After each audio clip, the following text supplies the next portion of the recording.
Hello guys, this is your friend and we are back with a new fanfic. And if you enjoy this fanfic, then please press the like button and subscribe to my channel for more fanfic like this.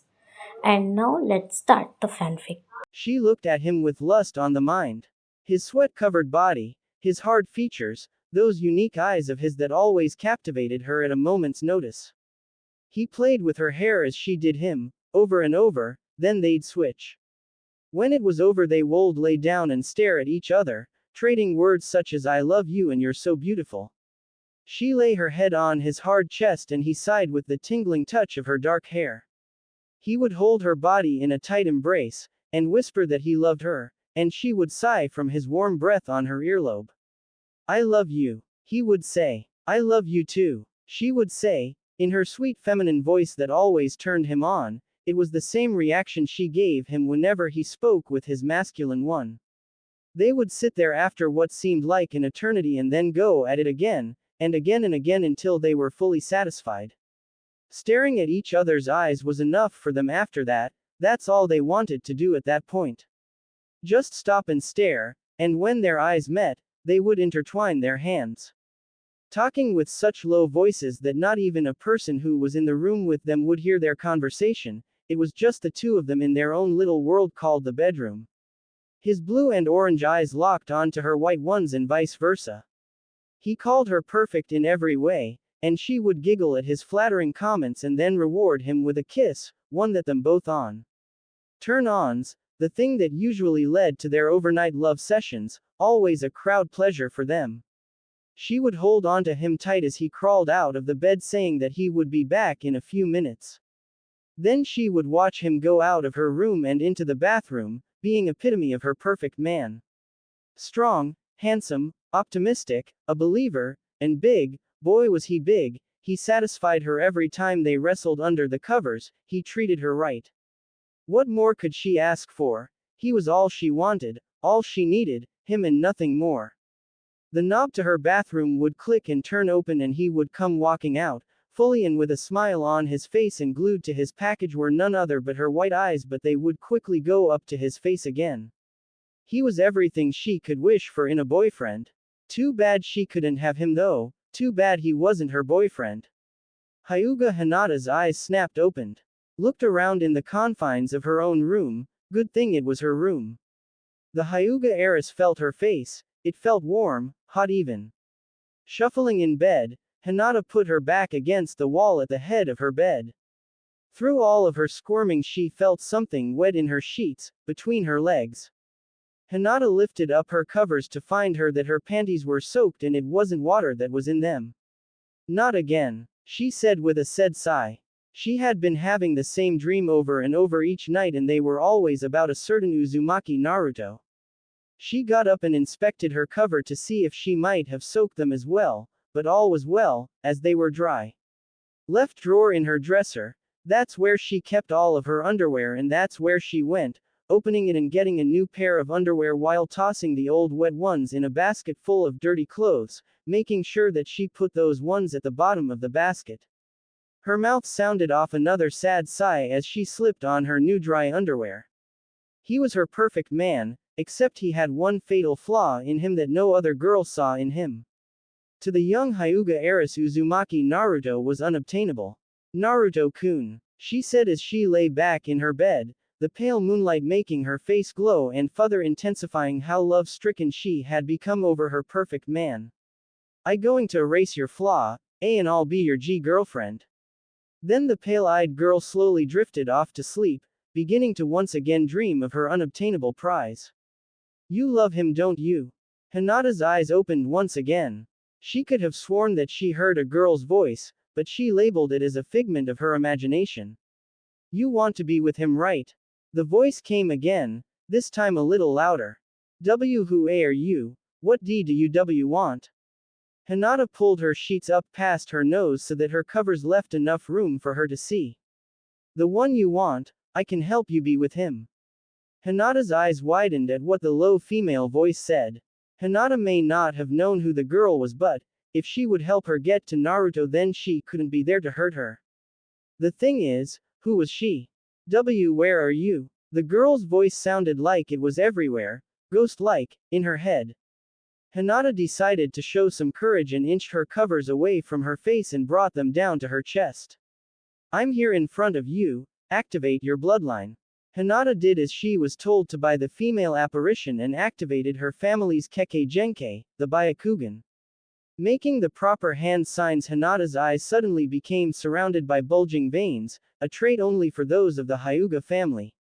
Her eyes were as wide as saucers when she what, or who was in front of her. Somehow, standing right in front of her, not hidden from the unique vision of the Byakugan, was Chakra. Simply Chakra, it was standing right in front of her. She quickly inched backward as she let out a series of gasps and hard breaths. Don't be afraid. Hinata tried not to be afraid, she tried looking directly at the floating energy source, but couldn't. Her body wouldn't do as she commanded it to. Her mind told her to look, but her fear would not let her body cease its shaking. As she continued to shake and look away from the chakra, and it came closer. Don't come any closer, she said in a low and scared whisper. Why are you here? Her eyes began to tear up from the overwhelming fear that hit them. There was a long silence, as if the world had been put on pause. I'm here to help get to the one you love. I'm on a mission to ensure your happiness. Quote, Wah. She heard a quick shush from the suspended chakra in front of her. Say no more, only what I ask. I am an angel, I was sent by the Almighty Kami, here to ensure that you are happy. He has noticed something in you, your everlasting love for a certain boy, even though he was shunned by society and yet you try to acknowledge him, that is something Kami feels should not go on unrewarded. Quote, knowing that she had just been visited by a divine being, Hinata still could not stop shaking. She knew that angels never meant any harm, they were pure beings, but for some reason Hinata couldn't stop being afraid. So you're going to help me? Yes. Oh okay, I'll accept it then. Thank you, young child, but before I aid you, tell your name first and who you love. Quote, Hinata wiped the tears from her face and found the courage to look directly at the angel. After a few sniffles of relief she spoke. Hyuga Hinata, and I love you Uzumaki NN Naruto. Good. The angel of chakra said. Now, hold out your hand. Hinata reluctantly stuck out her hand to the female force of chakra. Touch me. Hinata did as she was told and touched the chakra, and in what seemed like an instant the angel was gone in a vibrant flash of light. Hinata rubbed her eyes and blinked several times in confusion. Angel-sama, where are you? In here, she said in her graceful voice. Inside of you, I will not do everything for you, I'm only here to guide you, Hinata-chan. Hinata nodded and laid back in her bed. Angel-sama, is there anything that you would like for me to call you while you are here? Angel is perfect for now, as I cannot tell you my real name. Oh, and Hinata-chan, don't tell anyone about my existence in you. Hinata nodded once again before she closed her eyes and went on to resume her previously interrupted fantasies of her perfect man. Deactivation, it seemed impossible, in Naruto's eyes. It simply couldn't be done for some reason. That's what the blonde nin seemed to think, well before he actually did it. It was something that he thought that he would never do, but a giant nine-tailed fox's training would always help a person through their troubles, if they accepted it.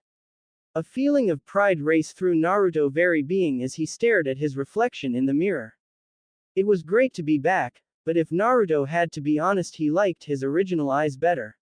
They were more unique, orange and blue eyes suited him better than just regular old blue ones. Now my eyes look normal again. Naruto said with a bored sigh, his already faded away. How boring. You know Kyuubi, I thought that I would be glad when I finally deactivated my geostigma, but actually having normal eyes. He thought as he flashed his Kekkei Genkei on and off in front of his bedroom mirror. Normal, unique, definitely unique. My eyes look way better with the geostigma on. Naruto said as he openly expressed his opinion on his bloodline limit to Kyuubi. Naruto continued to deactivate and reactivate his Kekkei Genkei, constantly replaying the effects it had on his eyes.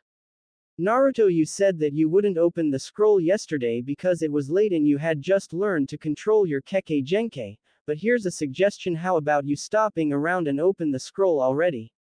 Quote. Naruto jumped back from the mirror at the sound of Kyuubi's demonic voice. Okay, I'll open it, geez. Naruto flashed his eyes on and off on final time before walking off to his room to get the scroll. Bottom drawer, underneath the underwear if I remember correctly. Naruto said as he opened his drawers, digging through new and old pairs of boxers. Through the feel of soft linen his hand hit something hard, the scroll. With a satisfactory sigh, Naruto picked up the scroll and tossed it onto his bed. He looked at it and opened up his mental link with Kyuubi. Hey Kyuubi, you ready for this? He felt something of a mental nod come from the fox. Alright, check this out. Naruto looked at the seal on the scroll with his geostigma activated. He flashed it off, and with the certain glowing that came from the scroll the seal started to light up and burn away. TCH, easy as pie. Hey Baka, don't go around thinking you're all high and mighty now that you have a Kekkei Genkai, it'd be best to just keep this whole thing undercover. Understand? Naruto looked at the scroll and chuckled with a satisfied look on his face. Not at all Kyuubi, I don't have a clue, who cares if I tell people of my Kekkei Genkai, it's not like they'll even know about it. People don't even know who my dad is, let alone what my eyes can do. Now I'm going to ask this again, but this time answer me with words. You ready for this? Quote. There was a long silence, it seemed like an angry silence. Yeah, I'm ready for this, brat. Good thing too, I probably wouldn't have opened it without you anyway. The seal fully burned away, and Naruto slipped his finger underneath the frail paper of the old scroll. Naruto's eyes widened when he saw what was in it. His eyes were like two big white UFOs that were turned sideways. There was nothing but descriptions to a jutsu and some writings. The jutsu, named the Rasengan, an S-rank jutsu, the only known jutsu of the Namikaze clan. It had a warning underneath it in big red letters. They read, "Do not attempt to use this jutsu without following instructions." Underneath that were none other than the instructions to performing the jutsu. The writing at the far right of the scroll had the words for Naruto Namikaze next to them. He began to read. It read, Naruto, I don't have much time left, so I'm leaving you this one jutsu, the Rasengan, a technique of my creation, one of my best jutsus I have ever made. There is one other person who knows this jutsu, Naruto, his name is Jiraiya. I assume that you only are reading this, so I'll go on. What I'm about to tell consists is about the geostigma, it will help protect you from the Seiki. I hope. It is the true nature of our clan's Kekkei Genkai, its true name, and why it is so coveted by the denizens of the divine world. Son, the geostigma, its power isn't that of a normal Kekkei Genkai. True, it is similar to other Dujutsu-type Kekkei Genkai such as the Sharingan of the Uchiha clan or the Byakugan of the Hyuga clan, but its power is very different. The geostigma is nothing but an alias to its real name. You will have to find out its true name by yourself, as did all Namikaze. Along with the changes in eye color that the geostigma give you, it also holds a very distinct power, the power of manipulation. As a Namikaze, the geostigma allows us to manipulate nature's elements, the reason for it being so coveted among the Seiki. The power of manipulation is a powerful asset when you are the divine. Naruto, as you may not know, but the form of the geostigma that you should contain now is not its complete form. What you possess is nothing but its premature form, so I'm asking you to learn how to control your Kekkei Genkai and help it evolve within your eyes. If you wish to survive, then you must learn to use it correctly and protect yourself from the Seiki. Survive, Naruto, survive. I know that this may be a lot on your shoulders and I didn't mean for you to carry this burden, but you are the last Namikaze. I'm sorry. Naruto, you are one who is to rebuild Namikaze clan and be the first to awaken the geostigma to its final stage of maturity, a feat that none of us have ever done. This is what my legacy was, the rebuilding of our clan, the awakening of the geostigma and the destruction of the Seiki as a whole. It's up to you, Namikaze Naruto. Namikaze Minato. P.S. A warning of the Seiki, beware the Black Phoenix. Naruto trembled, his body shook violently with rage and sadness. His grip on the open paper of the scroll tightened, almost ripping it apart. So I'm the only one who can destroy these things, the only one who can fully awaken the geostigma. He chuckled. Father, you're such an idiot, what were you thinking? HIW, can you expect me to defend myself from these things? How am I supposed to rebuild the clan? What does he want me to do? Every girl in Konoha? Quote, Naruto. No Kyuubi, it's okay, I can handle this. My father knew I could, he wouldn't have put this much responsibility on me if he didn't. A small smile began to creep on his lips. His chuckle grew louder. Then if this is what I must do, then so be it. Hey, you sure took that much better than I had expected, I'm surprised at your maturity. Naruto shrugged and stood up. He wiped some dust off his shoulder and blew on his new black attire. Naruto rolled up the scroll in his hand and put it back in his drawer. I guess that's just the kind of person my father would have wanted me to be, that doesn't mean that I'm not mad though. Still, I'm glad that you didn't overreact like your past self would have. Quote, nah, that's not who I am anymore, I'm a different person, and besides I really don't feel like getting angry right now.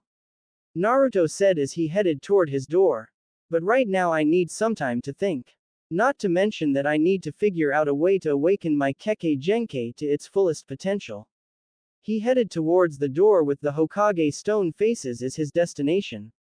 When he opened it, he came face to face with a hooded figure, a female. Her hood covered her facial features and she wore a tightly fitted black trench coat. Naruto didn't fail to notice the curves of puberty that adorned her nice body. Who the hell are you? She said nothing, she only walked forward, trying to enter his apartment, but Naruto blocked her and fixed an annoyed glare on her. You know it's impolite to just try to walk into a person's house without introducing yourself, so how about you answer my question, who the hell are you? Quote, she giggled and brought her hand up to Naruto's chest, but Naruto caught it. What the hell do you think you're doing? What do you think, I'm dumb or something? If you're going to try to attack me, you'd better learn to conceal your chakra better. Since I got up this morning I've felt it flaring. The hooded female gave a short gasp of shock and then laughed again. Naruto's eyes widened when he was blown back into his apartment by an invisible force.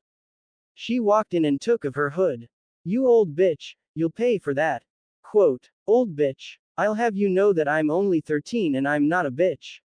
She pulled off her hood, revealing short blonde hair that had two horn-like stirps of hair that stuck out when she took off her hood, and green eyes that rivaled the luster of Haruno Sakura's green orbs.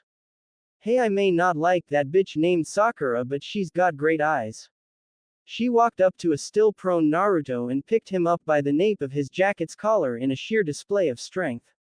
The blonde stared at him with blazing emerald green eyes, not to mention that her face had a blush that could compete with Hyuga Hinata's. Why you? Who do you think I am calling me an old bitch?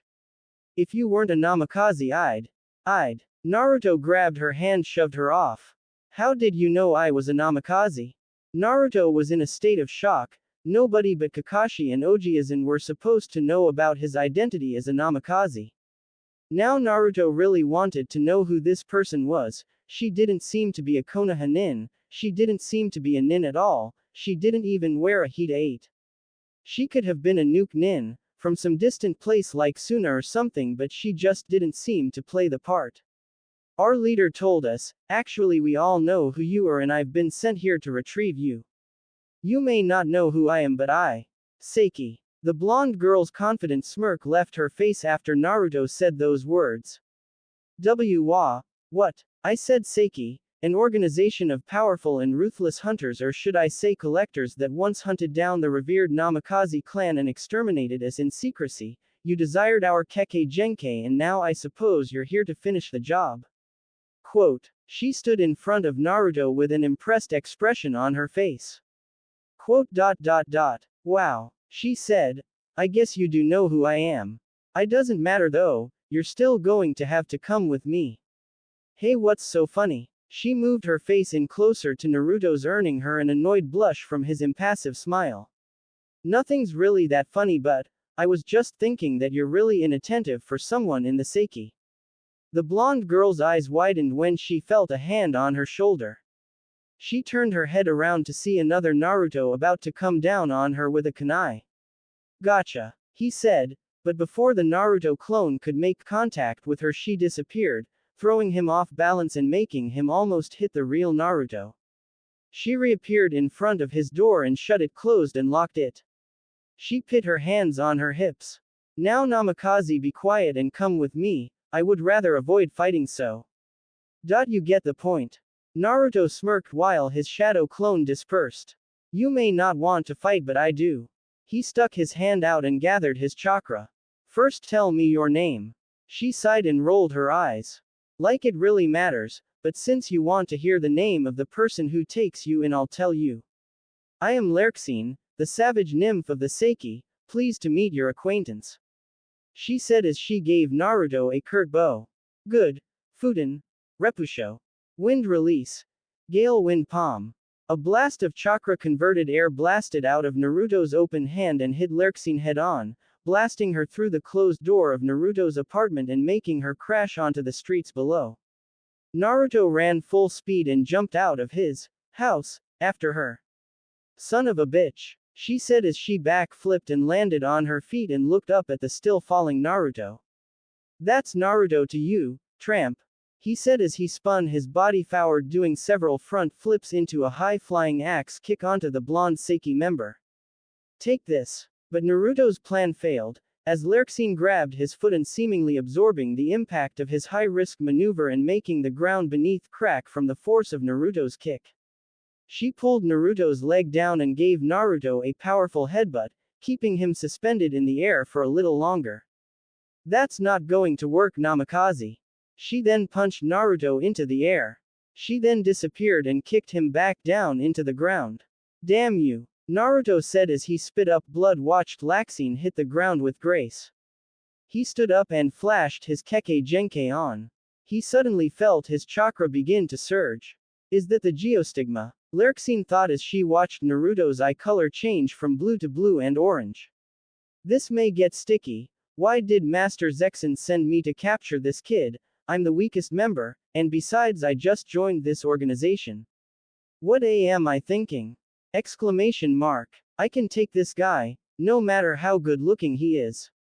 Lerxine stared at Naruto's eyes with a blush. Naruto smirked then disappeared. Lerxine's green eyes widened as she stumbled back in surprise. She felt a great force on her back and was lifted up in the air. She yelled in pain from the force of Naruto's punch that was soon followed by a crushing elbow that sent her towards the ground. Kaden. Gukaku no Jutsu, said Naruto as he finished making the proper hand seals. He breathed in deeply and spat out a giant fireball of fire. The flames burst onto the ground, making a huge explosion. Naruto landed on the ground in front of the burning crater. He smiled at the sound of the crackling flames, but then he heard it. That damn demon child, I knew he was no good. Quote, he's brought this type of commotion into the village, why doesn't he go and die already? Naruto heard the scared cries of the villagers, ran away trying to get away from his fight with Lerxine. He saw the faces of the frightened children who saw what he just did. Burning a girl probably wasn't the best choice in this scenario. Still, he didn't care. He made a tiger seal and in one quick motion he ate the flames up into his mouth, making them vanish within a few seconds. Seiki, huh? I thought she would be tougher than that. Too bad though, I was expecting more of a fight. Naruto's eyes widened when he sensed a familiar chakra signature behind him. Really? You wanted a fight then? How about I stop playing around and give it to you then, Naruto? Suddenly a sharp pain went through Naruto's side. He looked down and saw that there was a kunai sticking out of his right ribcage. He spat out even more blood as he looked behind him and saw Lerxine. Now come with me, Namikaze. No, I'm not. Going anywhere. Naruto yelled as he grabbed the blade and thrust it back out of his ribs. He spun around and hit Lerxine with a powerful backhand, sending her crashing into one of the many street-side markets that were run by local Konoha villagers. You, and good luck catching me. Naruto yelled as he disappeared in a flash of speed. His blood still staining the spot where he stood. How troublesome, she said as she looked around. Sorry about the boy folks, I'll have him captured in a matter of minutes. She raised her hands up to plead with the scared villagers. Gee good, now go get him, said a random villager. Giving a thumbs up, she closed her eyes and pulsed her chakra. Found you. Lurksine then disappeared. Naruto breathed hard as he jumped through the forest looking for a place to rest. He saw a thick tree and decided that that would be the spot for a pit stop. Damn, she got me, Naruto said as he rested on the trunk of a large tree. He gazed at the sun trying to catch his breath, his Kekkei Genkai deactivated and his eyes back to blue. Hey Kyuubi, hurry up and finish healing my wound already. Don't rush me, if apply too much chakra to the wound that could end up doing more harm than good. Quote, alright, just hurry it up, I want to go and kick that bitchess already. Oh yeah, kick her like you did back in Konoha. Kyuubi asked in a very sarcastic way. Shut up Kyuubi, I should kick your. Naruto listened to the sounds of the forest, scanning them for any signs of Lurksine. The only sound that Naruto really wanted to hear was the slight burning sound that came from his wounds healing. Damn, how could have not sensed her presence behind me, she got me. My jutsus didn't work against her and she's got crazy strength. I've really got to think of a way to beat her before she gets to me. Naruto said as his wound fully healed up. Too late Namikaze. Naruto's head jerked at the sound of her voice. He looked around in many directions. Left, up, down, right. There she was. Naruto's eyes widened as he saw Lurksine sitting right next to him with a happy grin on her face. Naruto said nothing, he was simply frozen. Compared to this girl who was only a year older than him, he might as well have been. Her speed made Naruto look like a slug. How fast are you? I don't know, how about you help me figure that out? Lurksine said as she backhanded him into the tree he was against. That backhand was soon followed by a swift left punch that Naruto barely evaded by ducking. She then spun around and attempted to hit him a spinning back kick, but Naruto dodged by jumping up, sticking to the side of the tree with her under him. Don't run. Lurksine went after Naruto, but he jumped out of the way. He then flipped over so that he was upside down facing her. He then started to make many hand seals. Futen. Datappa. Wind release. Great breakthrough. Naruto brought his hand to his mouth and took in a deep breath. He blew out a huge gust at Lurksine. It would have done a lot of damage if it had hit her, but unfortunately for Naruto, Lurksine was already gone. Naruto watched as his blast of air destroyed the tree and ripped it to pieces. Too bad you missed, she said from behind him. Before Naruto could react, she grabbed his arms and placed them at his side. She then went into a suicide lotus-style pile driver. As both of them fell down, they gained speed, going faster and faster. Damn, Naruto thought. He made reach for his kunai pouch, grabbing 2 kunai out of it, but it was too late. The hard ground was his inevitable destination. No. Bye-bye. Both blondes hit the ground with terrible force, scattering dust and rock everywhere, the end result a huge crater made by the force of their impact. There was a huge plume of dust in the air. By the looks of the crash, it seemed as if both blondes had been injured by the suicidal move, but that idea was gone as Lurksine jumped back out of the smoke. She waited for the dust to clear. I hope I didn't kill him. Master Zexen would be furious with me if I did. She held her breath in hopes of Naruto not being dead, but when the dust settled, her eyebrows rose in shock when she saw Naruto seemingly floating in the air inches above the ground. He held on to a thin piece of string in both of his hands. It looked he was hanging by something invisible. She looked at where his hands were pointed and saw 2 kunai lodged into the side of 2 trees. Connected to them were 2 strings of thread, the same 2 that Naruto was holding onto. Lurksine gasped at her newfound revelation. Naruto hadn't taken any damage at all. He flicked 2 kunai out at the last moment, and using the string that was attached to them, he pulled himself up, forcing her to let go of him at the last second and making her take all of the damage. It was smart plan. Lurksine would have to admit that, but it got her mad that he actually pulled it off. Why you? This is an outrage. Naruto looked at her and let go of his 2 strings, letting himself fall into the crater. Man, that's some tough thread. Naruto said as he landed on his feet. Suddenly he saw a flash of black and yellow go into the crater. Baka, Baka, you think you're so smart. Coming up with that plan to escape my attack. Well, I have you know that I've got much more energy than that, so a little fall like that won't damage my body. Quote. Lurksine circled Naruto over and over, creating afterimages of herself and making it look like there's more than one of her. Naruto frantically looked around trying to figure out which one was the real Lurksine. You see, Naruto Namikaze, you can't beat my speed. I've got an idea. How about you use that geostigma of yours on me, show me its real ability. She laughed wildly as she dashed around the blonde nin. Come on, do it. Naruto felt something pierce his right arm. He looked down and saw that it was bleeding. Another sharp pain hit his left leg, it too began to bleed. Naruto saw two shuriken on the ground, he suspected that that was what hit him.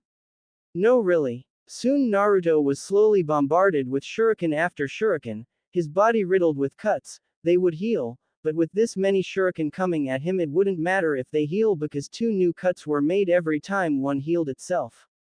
You want me to use it? Naruto said. Yes, use it, Namikaze, use before I cut up that nice face of yours. Well, Naruto had to switch between talking and receiving the pain from the numerous shuriken that hacked away at his body. I can't really use it that much, I don't even know what it does. When I use it gives me a boost in chakra, but other than that I have no idea what to do with it. Quote. Lurksine stopped circling Naruto and stopped right in front of him. She grabbed him by his collar and picked him up like before. What do you mean that you can't use it? Then what's the point of you being a Namikaze? Naruto stared into the eyes of his female opponent, then he remembered what that letter had said, the true nature of the geostigma, manipulators. That's what the Namikaze were, manipulators of elements. The Namikaze and their ability to manipulate nature in every aspect and form. He looked down at the ground and moved his hand while flashing his Kekkei Genkai on. What are you doing? Lurksine asked, not aware of what was about to happen to her. He moved his finger upward and a tiny segment of the ground moved with it. His eyes began to move, the orange tint that came from his pupil became an orange ring that circled his entire pupil. Not failing to notice this, Lurksine let go of him and backed away cautiously. Answer me, what are you doing with those eyes? Her voice was shaky, afraid. Naruto saw this and smiled. I said that I didn't know what these eyes of mine did, well, guess what? I just found out. Naruto threw a punch in the air and a rock burst out of the ground in front of Lurksine and smashed into her, ramming her into a tree before finally breaking from impact. She let out a little squeak at the pain and fell to her hands and her knees. Elemental manipulators, the true nature of the Namikaze and their Kekkei Genkai, we use our special chakra to manipulate the many aspects of nature and all its elements. Quote. Lurksine shakily got up and faced Naruto. She had gotten cut badly by a sharp piece of bark and was bleeding badly. If what you say is true and you just learned how to utilize its potential only seconds ago, then why is it that you can use it so well? Quote. Naruto laughed while holding his head high in an arrogant snobby fashion. Well, since you want to know, I'll tell you. The thing is, my chakra is extremely flexible, giving me advanced chakra control, and as you can see, learning something that would usually take days to learn will only take a days or even less depending on what it is. Quote. Naruto stomped on the ground and another rock pillar burst out of the ground and hitting Lurksine in the stomach and knocking her into the air.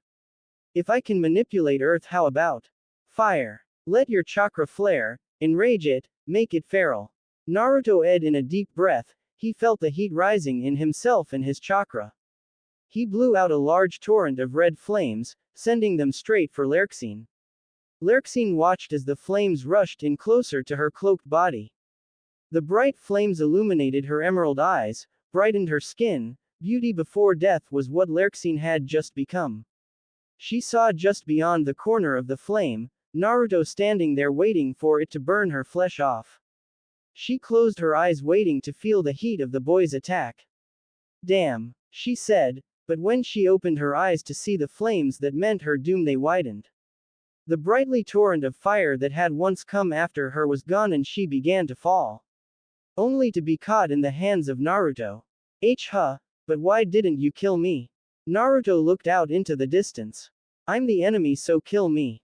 He shook his head. Nah, I'd rather keep you alive, and besides, I need you for information on your organization. So consider yourself lucky, I'm sparing you, for now. Hey, how disgraceful, I got beaten by a 12-year-old. She then passed out. Naruto looked at her and then looked at her wounds, then to his already healing ones. Stupid, you're only 13, there's not that much of an age difference. Then it hit him. Wait, my house, Aang blew a hole in the door, damn it. It's not even nighttime yet. Naruto just noticed it was only afternoon, what was he supposed to do for the rest of the day? He just beat some blonde chick and figures out how to use it. Now what was he supposed to do? Really? What the hell was he supposed to do? A question that I have never found the answer to. Naruto was seriously pissed. He just got attacked by the girl he was holding in his hands, he was tired and sore, the village still hated him, and no, there was a Aang hole in spot where his door was supposed to be. What else could go wrong? Well, there was the fact that he was so low on chakra that he didn't have enough energy to run back to his house, he had to walk all the way back to his small apartment carrying Lerxine, and boy was she heavy. All the villagers looked at him in fear and disgust. As if they all thought that he had just finished raping the young blonde, then proceeded to beat her. Even though that's not what really went down, the sight of him walking down the street with a young blonde girl who had ripped up clothes, was bleeding and slung over his shoulder wasn't an ease. He couldn't just walk past with an unconscious girl and say, "Oh no, it's not what you think, she actually tried to abduct me." Funny story actually. You see, insert alibi that no one will believe here. Yeah, that wasn't something Naruto was used to explaining. Finally he got to the second story floor that was supposed to hold his front door, instead there was a giant hole courtesy of Naruto, in place it. Naruto stood in front of the unsightly damage done to his door, and simply observed. Observed with a twitching eyes and throbbing vein popping out of his head. This Aang. He looked down at the still unconscious Lerxine, shrugged and walked through the door.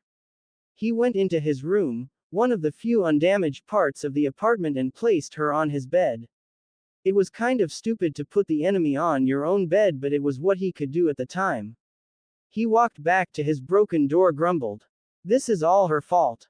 He said. Now all Naruto needed to do was interrogate Lerxine about the Seiki and he could let her go or kill her if he felt like it, plus he also had a plus-sized hole where his door was supposed to be.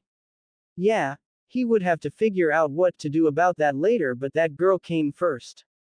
He came back in his room where Lerxine was still sleeping soundly on his bed. He looked at her sleeping face, contemplating on whether or not he should wake her up right there on the spot. He had to admit though, for a supposedly evil member of an organization of people connected to the divine, she sure seemed like a normal girl, if you subtracted the tightly fitted trench coat, but then if you subtracted that, she would be. All of this swirled around Naruto's highly developed brain, but immediately stopped when he came to the thought of seeing Lerxine. He didn't need that right now, all he needed was information.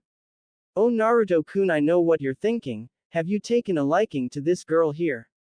She does have a pretty face, you know, and her body matches well with it too. Quote, no way, I'll admit she looks good, but she's a member of the Seiki, she tried to kill me if you don't remember. And besides Kyuubi, how do you know what she looks like? Quote, simple, I just see what you see. It's like I'm looking at a big screen television and the outside world is the channel. Naruto tapped his chin before looking once more at the sleeping blonde girl on his bed, then he noticed that some of her clothing was ripped up, revealing a great deal of her developing bosom. He leaned in closer to take a look, but quickly ducked back when he heard Kyuubi laughter in the back of his head. No, it's definitely not worth it, Naruto said while shaking his head side to side. Ha, I'll give you an hour, I bet that by then you would have already raped this girl in her sleep. Naruto edged his head to the side. Don't be such a dumb Kyuubi, I detest rapists and I would never become one of them. he thought as he closed his eyes and sat down in front of his bed in a lotus-style position. This time it was different, instead of 13 people they only had 12. Everything was there. Brightly lit room, check. Eerie atmosphere, check. 13 people in black trench coats, a no-go, they were missing one person. So unlike last time 11 people stood in a brightly lit room, they all stood around a 12th person who was the esteemed leader. It seems someone here is missing. Zexin spoke in an stoic tone. Does anyone know the whereabouts of a certain Lerxine Leones? When no one answered he chuckled. I see then, our little savage nymph has failed then, no matter she was not of importance to us. Zexin said in an uncaring manner. She may have not been important to you, but she was to me. Zexin turned to face the person who wielded voice that angry, his hood still covering his face. Ah, Lark Leones, you grace this hall once again with another one of your unrequested outburst. Oh, I'm sorry, it seems that I have forgotten, but is Lerxine not your younger sister? Lark pulled off his black hood to show his angry face to Zexin and the others. Yes, and that's why I don't appreciate you speaking of her as if she was a useless toy. Quote, don't take it that way, Lark, as I can't use a toy to my advantage, she would be more like a tool, that's something I can use. Lark's green eyes that matched that of his sister's went ablaze, he balled his fist up and looked down. Don't speak of her like that, I said. Lark said behind gritted teeth. Zexin took off his hood, revealing long silver hair and piercing red eyes to Lark, and stared at him with glare so cold and so chilling that it could probably freeze hell over.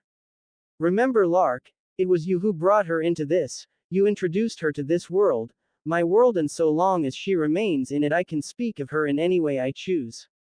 Lark took a couple steps back and his breathing quickened. Zexin's glare was hard and evil enough to make him feel his own heart beating. In other words, Lark just got punked. Lark tried staring down his leader, but it was of no avail. He needed to get out of that room, and now. I shall go and look for her. If I brought into your world TT, then I'll go and bring her back to it. He turned around and tried to walk away, but something stopped him, some feeling in his body telling him that if he took another step he might have dropped dead right there. I don't recall asking you to go and retrieve her, Lark, please come back. Lark turned around with an angry expression on his face, his teeth grounded into each other. He wanted to tell his leader to piss off right then and there, but he couldn't bring himself up to do so. So he just stood there, hoping that Zexin would let him go and find his little sister. Too bad Zexin wasn't the type of man to let anything go. Lark, you still didn't take your initial position, and that would make me very unhappy if you did not follow orders. The Lark felt it again, that feeling like he was staring death in the face, but this time he felt a great deal of it, more like he was staring the Shinigami in the face. Yes, Zexin-sama. Good, Lark-kun. He was nothing compared to Zexin. When it came to power he had Lark beaten. But drive was a different thing. When it came to drive, Lark was number one. His drive to protect his sister was greater than Zexin's unknown personal drive. He would have to find a way to sneak out and save Lerxine without Zexin catching him, and he would do it by any means necessary. But he had to give it to Zexin. Really, he should thank him. Zexin made him feel something that the 24-year-old Lark had not felt in a long time. Fear. Thanks. He almost forgot what it felt like. But that wouldn't stop Lark Leones from reaching his sister. Sacred Mark of the Rising Kekkei Genkei. New title. He investigates. Will she confess? He goes on a mission. Lerxine woke up to the sound of light snoring. She opened her eyes, looking only to see Naruto's face to her side. The snoring was coming from him. He sat in a cross-legged lotus-style position with his hands on his knees. She looked at Naruto's face, then to back at the ceiling in which she woke up looking at. Her sides ached and she was still short of breath. Naruto had dealt more damage to her body than she thought. She made one more glance at Naruto before sighing, loudly. Still looking at his face, she spoke to his sleeping face. You blonde bastard, you beat me, but don't worry, I'll come back and kill you myself. Lerxine hoisted herself up with the little strength that she still had left in her petite body. She moved in the bed. It creaked. Naruto twitched slightly. Then it hit her. Lurksine looked down at her black trench coat, which was now decorated with tiny cuts and fairly sized tears in the fabric. Her attire was pretty beat up and had quite a few tears in the upper abdomen region, which did nothing but reveal part of her bust to Naruto. With a blush, she quickly shuffled around and covered her chest with the available material in the room, her hands. With a speed as slow could get, she threw another quick look at Naruto. She sighed. He was still sleeping. Good. He's asleep, still asleep. She didn't even know why she cared though. He was her target, her mission was to kill him, and it shouldn't have mattered. Yet she still cared whether or not he saw anything. Maybe it was her just being insecure, maybe. She knew that she couldn't stay here. If the rest of the organization found out about her being saved by the enemy, then they would probably have her head on a silver, fully decorated platter. Well, everyone but her brother. Lark was his name. The name of her brother and the name of the reason why she was even part of the organization called Seiki. Mental images of her brother flowed through her mind as she stared out the window and into the moon. It was full this time, not like that night. Not like the night her and Lark pledged their loyalty to the Seiki. The first time she was introduced to Master Zexin Lurksine was only 9 years old. She with her brother and the moon had been new. It was his fault that she was in this position, being trapped in the enemy's home, if this old broken excuse of an apartment could be called a home. Another loud sigh crawled out of her mouth. Naruto twitched again. It may have been her brother's fault, but she still loved him and she would continue to love, no matter what it was that Seiki said or did, she would still be his sister.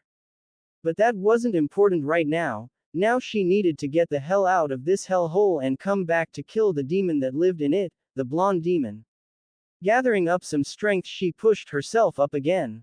The bed creaked. Don't move. She froze up. Lurksine sat there frozen in the most peculiar of poses in front of a now awake Naruto.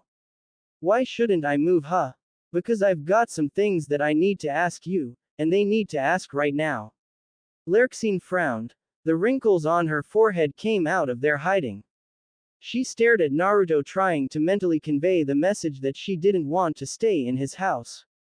It continued for what seemed like minutes, seconds for Naruto, however. But the platinum blonde Seiki member silently sat back down on the bed when she saw Naruto's eyes express a flash of orange. Her legs tightly shut and her hands placed on them. Good. Now I want you to tell me something about the Seiki. Naruto noticed that her body physically tensed when he mentioned the word Seiki. He would be sure to store it away in his mind and save as his trump card.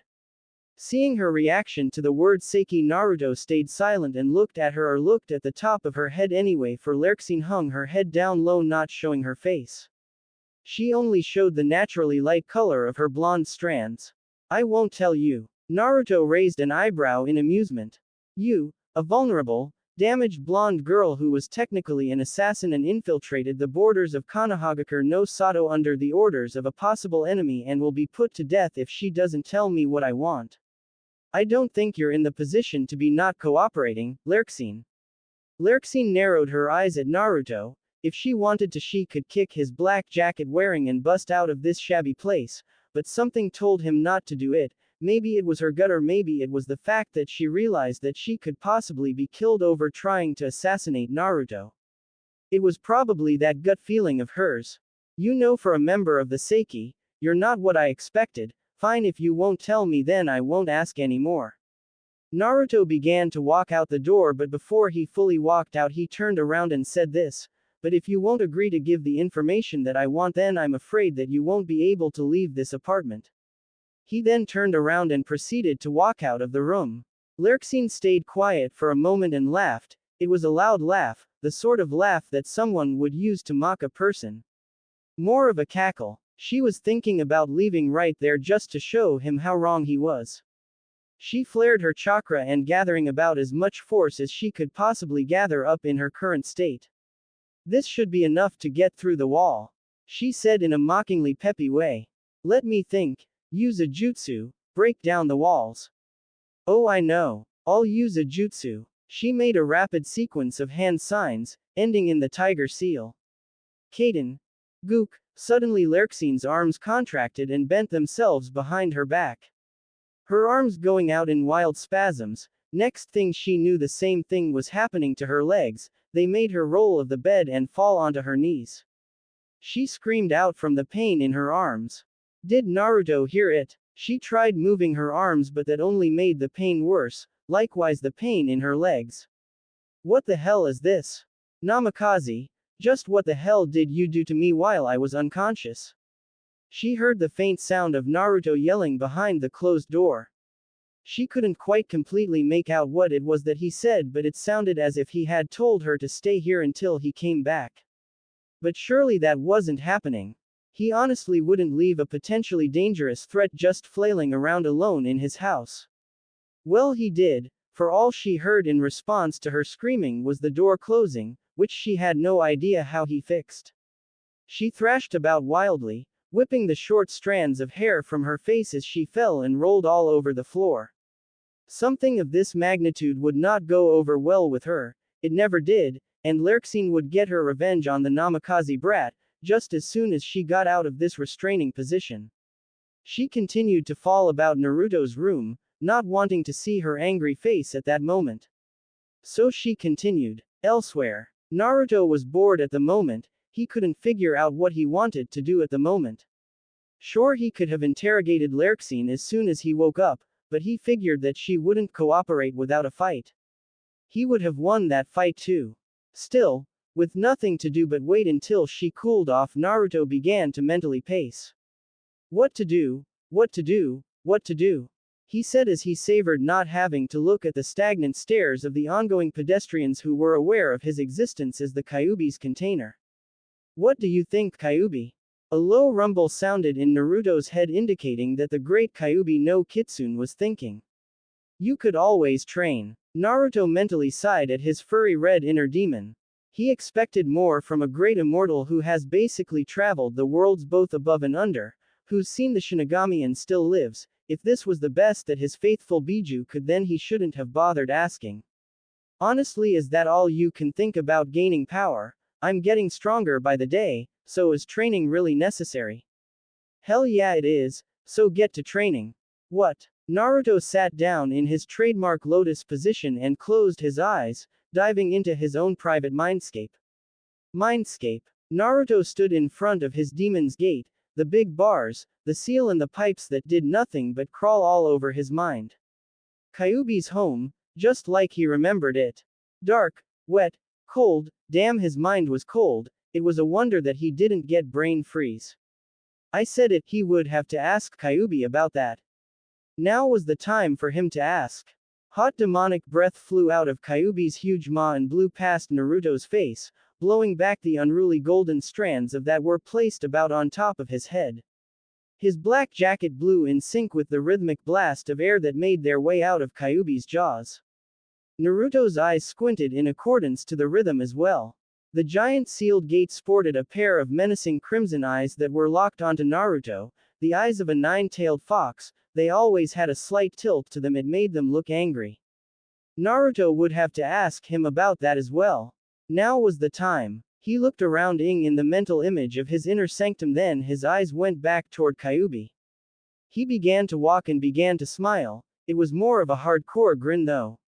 Hey, sorry for budging in all of a sudden, but I forgot what it was like in here, and I just figured out what I wanted to do while I wait for that girl to cool off.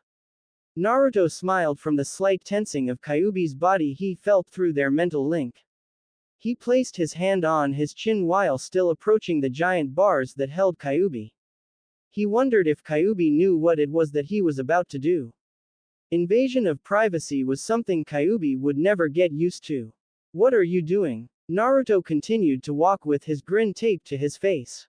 Suddenly a claw shot out of the iron bars, aimed for Naruto's face, and they held nothing but power, a deadly precision.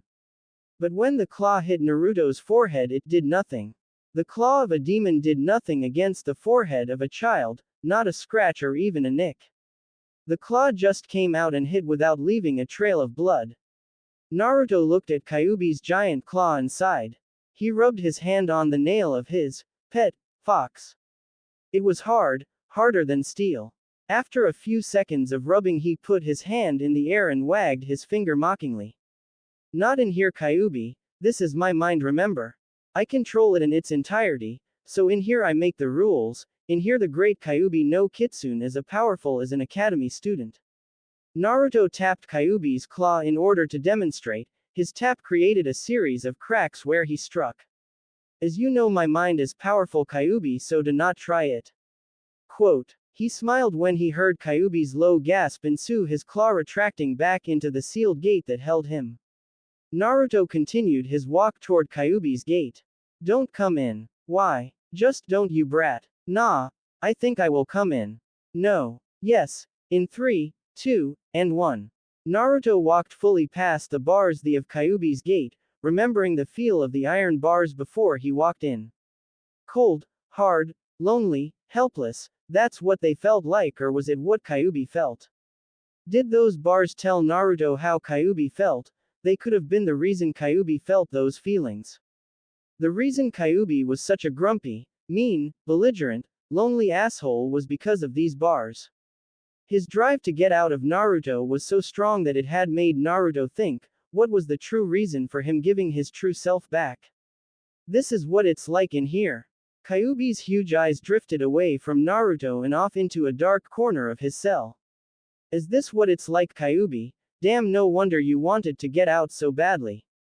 Without looking back at Naruto, Kyubi responded. I still do, Kit, I just don't know how to do that yet. Naruto for some reason felt sad after Kyubi's response. This fox was trapped with no hope of escape, all his father's doing. Naruto walked up to Kyubi's snout and placed his hand on top of it. Kyubi's eyes drifted back to Naruto, crimson on black. Kyubi, as much as you want to, you can't get out of this place. You're trapped in my mind. It's not my fault, but it's yours. Kyubi's eyes cringed. He wanted to say something in retaliation, but he withheld it. He did say something though.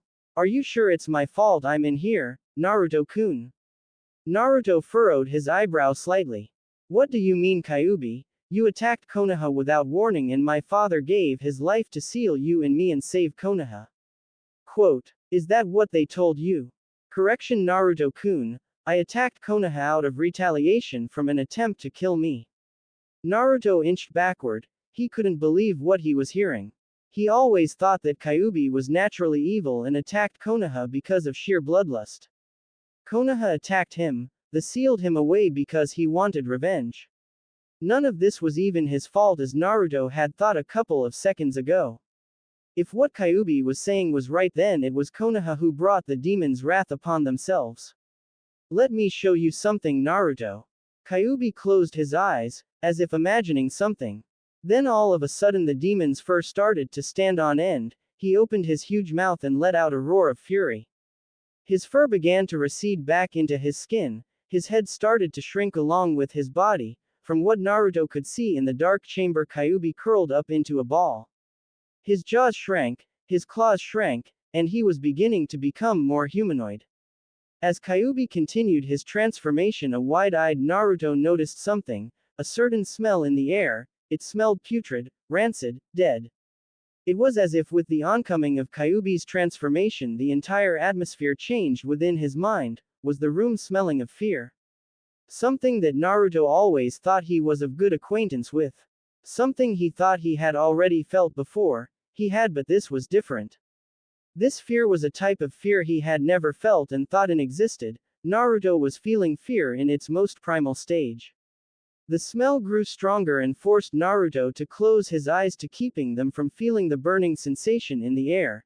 He covered his nose with his hands to block out the smell. His body went numb from the massive amount of fear he was feeling. He could only taste and hear at the moment. Tasting wouldn't do anything, but he could still hear the shifting and shuffling of Kyubi's fur as he continued his transformation. Gurgling noises, organs shifting around. Naruto could hear it all. And then he heard one final thing, another roar from Kyubi. He opened his eyes, unplugged his nose, his body regained its feeling. He didn't see Kyubi, he was looking in the wrong place. The smell went away. Naruto, I'm over here. Naruto's head snapped downward. He expected to. Well, he really didn't know what to expect. he was going for a chibatized form of Kyuubi, but who he saw was very much out of the ordinary. He saw Kyuubi, but it definitely wasn't what he was expected. He heard his voice and it definitely what Naruto expected to hear. The once deep demonic voice had changed into a reserved young man's voice, masculine yet soft at the same time. This is me in my true form, or at least what used to be my true form. This is how I looked like before I was attacked and transformed into the giant nine-tailed vermin that I am. Quote. In front of Naruto stood a tall man. He was muscled and slender. His slicked back deep red hair reached all the way to his mid-back. His crimson eyes matched his red battle suit, which was more like a formal suit. Pinstriped black and red was his battle outfit and his shoes were pitch black and polished to a point that they actually gleamed with the little light that Kyuubi's cell provided the both of them with. His face was long and slightly animalistic, and his expression gave him an air of intelligence, much like that of a fox's. His face was adorned with 6 whisker marks, 3 on each side. To Naruto's disbelief, this was Kyuubi. He stepped back only to hit the cold bars of Kyuubi's cell. What was this all about? He didn't understand any of it. Why was Kyuubi in this form? What was the truth behind Konoha's attack on him? Now was the time to ask questions. Kyuubi, what is this? Why do you look like this? Quote. This is what I looked like before that old fool turned me into the nine-tailed fox.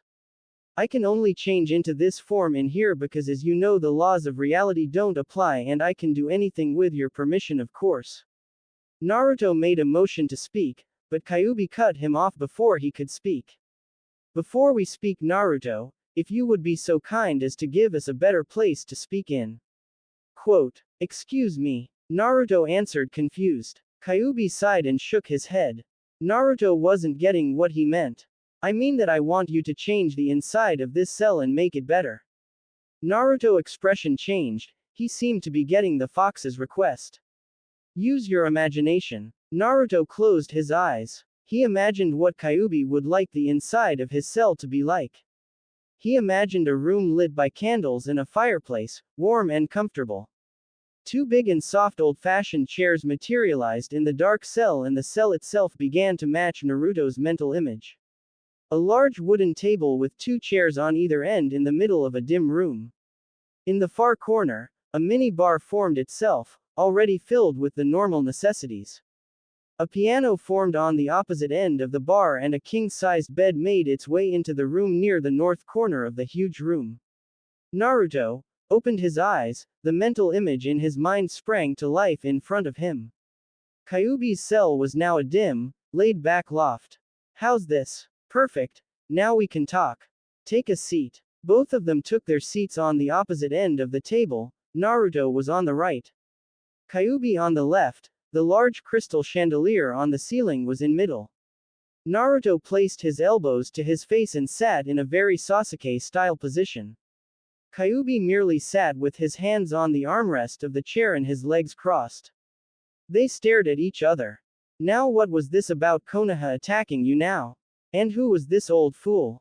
Kyuubi brought his lips into a taint narrow-lipped smile. Tell me the whole story. You know Naruto, the connections between humans and things like me have always been hazy. For decades humans have tried to defy us and our demands, we've constantly fought for dominance over the land, unfortunately humans have found a way to defeat us. Quote. What exactly are you Kyuubi? Naruto said with a frown. Kyuubi sighed and motioned his hand towards the bar. Naruto looked in the direction and noticed that a bottle of sake was pouring itself into 2 saucers, just floating in midair. Kyuubi made another motion and the 2 saucers along with the bottle of sake floated over toward Naruto and Kyuubi. The bottle settled in the middle of the table under the chandelier. Sake. Naruto scratched his chin and looked up. Well, I'm too young to drink alcohol. Kyuubi brought up a finger. Not in here, you're not. In here the inescapable touch of reality does not apply, remember? In your mind you can get drunk and when you go back to the outside you won't feel a thing. Naruto smiled and took a hand to the saucer. Well then, if you put it that way, cheers. Naruto took a sip of sake. He almost gagged at its strong taste. It was bitter and gave him a slight burning sensation in the back of his throat. He clenched his eyes from the unique taste of the alcohol and held it in his throat before finally swallowing it. Kyuubi laughed at Naruto's reaction to the burning liquid. Oh my god. This is what sake tastes like. Adults must be crazy. Kyuubi shook his head and took a long drag of his sake. On the contrary, Naruto-kun, this sake only tastes like what you imagined it to be, bitter, burning, repulsive, and strong. Because I know what sake tastes like, I can mimic the taste by myself. Quote, oh, lucky you. Naruto said sarcastically. No, I'm not really that lucky. I would not be here if I were. Now to address your question on what it was that I am. Have you ever heard of the term evolution, Naruto? Naruto nodded. Yeah, I read about it. The theory of development from earlier forms. All species develop from earlier forms of life by the theoretical process. Well, according to what I read, this theory states that natural variation in the genetic material of a population favors reproduction by some individuals more than others, so that over the generations all members of the population come to possess the favorable traits. But what does that have to do with anything? It has to with everything. Because evolution was the process that started this struggle between you humans and things like us. Quote, what exactly are you though? Naruto asked, putting extra emphasis on the what. Kyuubi took another long drag of sake and motioned for the bottle to give him a refill. He looked at Naruto, who had not touched his saucer after that first sip. What's wrong, Naruto? Aren't you going to drink your sake? Naruto shook his head quickly and pushed the deep white plate away from him. He edged his head to the side. I'd rather not. Sake's not my thing. Naruto said as he nudged the saucer all the way to Kyuubi's side of the table. You can have my round if you want. Kyuubi chuckled. Anyway, to your question on what it is that I am, well, how can I put it? Technically I'm human, but just less than you. Just what is that supposed to mean? Quote, I told you that evolution started this bout between humans and us. Well, you humans are us, except you have just evolved from us. Long ago, before humans were the way they were, you were exactly like us, powerful, animalistic, feral and impulsive. We were the first species of what you have become. We looked virtually the same as you do, despite some of our more primal features such as my whisker marks, fangs, claws and slit pupils and claws. Kyuubi tapped the polished wood of the table on with one of his claws. There were some differences between us that make us different from you. They were internal differences that can't be seen. Only some of them were external. Certain changes in our genetic makeup began to change.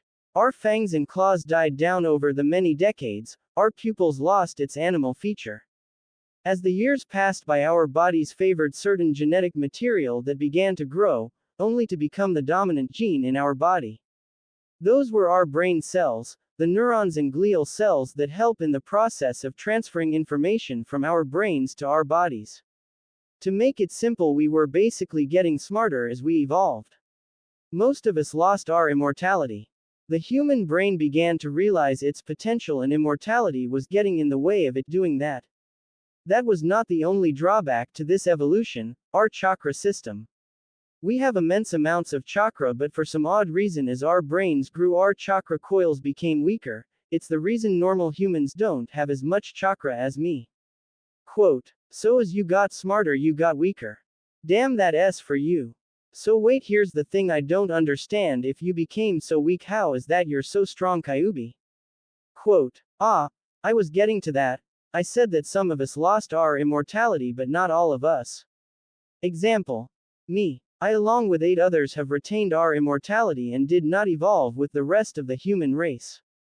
I'm actually glad that I didn't evolve though. TCH, losing this type of power would be a curse. So why is it that you seem so smart, Kyuubi? If you didn't evolve, then how are you this smart? Quote, because of you. While inside of you, I placed my seal on you and it locked away part of your mind, body and chakra.